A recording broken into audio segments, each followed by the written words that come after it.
Hi, this is Vivian Vandeveld. You are about to hear chapter 47 from Alison Who Went Away. On Wednesday, I'm still not sure I'm going to the dance. I'm certainly not in the mood for it, but everybody, Mom, Wally, Spencer, Connie, seems to be assuming I'll go. I've gotten a dress to wear, not through any action on my part, but because Robin Liccardi has suggested we trade the dresses we wore to the eighth grade formal. Mine is ruffled and flowered. Hers is black with an overlay of black lace, very classy, and to my mind, the better deal. But she figures too many people have seen her in it. Robin, I tell her, we graduated from the same school. Everybody who's seen yours has seen mine. But she figures the dresses will somehow be magically transformed or that nobody will recognize them if they're on different people. By 6 o'clock, after an early dinner, I'm still thinking that I really need to get up the energy to call Spencer and cancel. But Wally won't let me in the kitchen to help with the dishes. He tells me to go upstairs and get ready. I point out that Robin's dress, though clean, needs to be pressed, and there isn't time to do that and fix my hair and put on my makeup. And in any case, I don't have black shoes, and I certainly can't wear brown with a totally black dress, and sneakers would be even worse. So I'm just going to have to call Spencer and call this all off.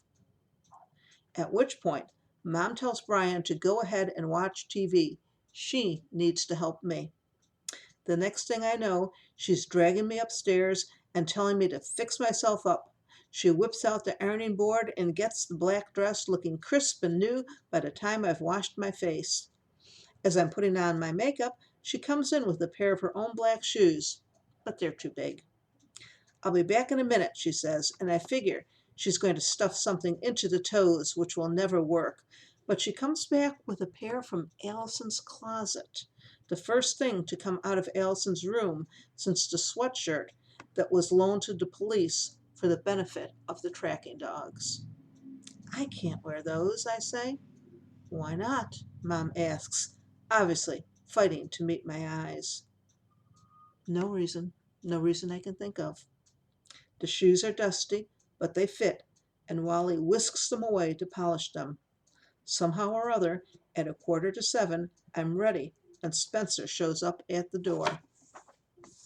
Who's driving? Mom asks, her voice only slightly shivery. Me or your mother? I've brought my chauffeur and limo, Spencer says. We look out the window and see a pickup truck that's in worse shape than Wally's. The chauffeur turns out to be Spencer's cousin Andy, whom I met after Saturday's performance. Andy is 18, and I figured there's no way my parents are going to let me go with an 18-year-old driver they don't know. But he's wearing a black suit, actually his uniform from his job as a waiter at a Chinese restaurant, and what turns out to be his father's old Marine Corps dress cap. He kisses my mother's hand, salutes Wally, and bows for me to precede him down the front step. Then he runs ahead of me to open the pickup store. And somehow, Mom and Wally are letting all this happen. I hope you're paying him well, Mom tells Spencer with a laugh. Andy gives a wicked grin that indicates Spencer is. Spencer gets in through the driver's door so that he, rather than I, takes the cramped middle position. Where to, sir and lady? Andy asks. I can't get into the mood. I shrug, not feeling like part of this game. Mom and Wally are waving from the front door, and I wave back half-heartedly. The ball? Spencer suggests. I shrug again. The ball, Spencer tells Andy. Andy pulls the truck out of the driveway. When we're halfway down the street, I find that there are tears running down my cheeks. I try to keep my face to the window, but Spencer sees anyway. What's the matter? He asks frantically. I've been so discreet that Andy has seen too. He punches Spencer in the arm. What did you do? He demands of Spencer. I'm not so far gone that I can't at least defend my date. Nothing, I assure Andy.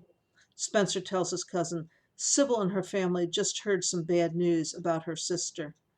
I've explained everything to Spencer, but he obviously hasn't babbled to Andy, who just says, oh, like he's kind of curious, but he doesn't want to appear nosy. Then Andy asks me, "Don't you want to go to the dance?" "No," I tell both of them. Spencer pulls a handkerchief out of his pocket, which is a good thing because I can't find a tissue in my purse. "Do you want to go home?" he offers. "No," I answer. There are a few long moments of silence. Finally, Andy, he is, after all, the driver, asks, "Where do you want to go?" Without having thought of it, certainly without planning, I blurt out, "The funeral home."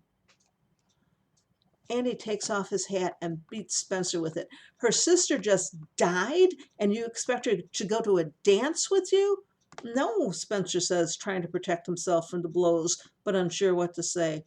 "My sister's not at the funeral home," I say. "Robert Dietz is." Andy stops beating Spencer. "You want to go to the funeral parlor to see Robert Dietz?" he asks incredulously. "Yes," I say. Andy smacks Spencer one more time with the hat, probably for dating a demented girl, but then he asks, "How do we even know where he's laid out?" "Broman and Foss," I answer. "It was in the paper." With a sigh, Andy shakes his head, but he signals for a left turn. Before the evening is over, I better let Spencer know it's okay for him to tell Andy about Alison, because judging by the look on Andy's face, he isn't going to give Spencer any other choice. Okay, that's the chapter before the last of Alison, Who Went Away. I am hoping that you are still enjoying it and that you stay safe and that you are kind to one another.